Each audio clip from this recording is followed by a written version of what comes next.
So today I'm going to show you how to replace the battery in a fob for a GMC truck that I have where the battery has died.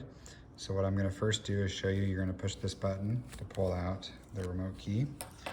You're then going to use this key to pop it open on this side. You're going to wedge it open to take the bottom part off. Let's see here.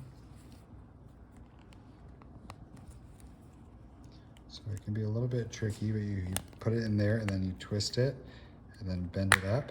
Then this part comes open. Inside the key, you'll find the battery that you need to replace.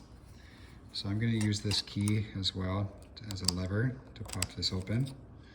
I found that it's easier if you put this end in first and then push it down.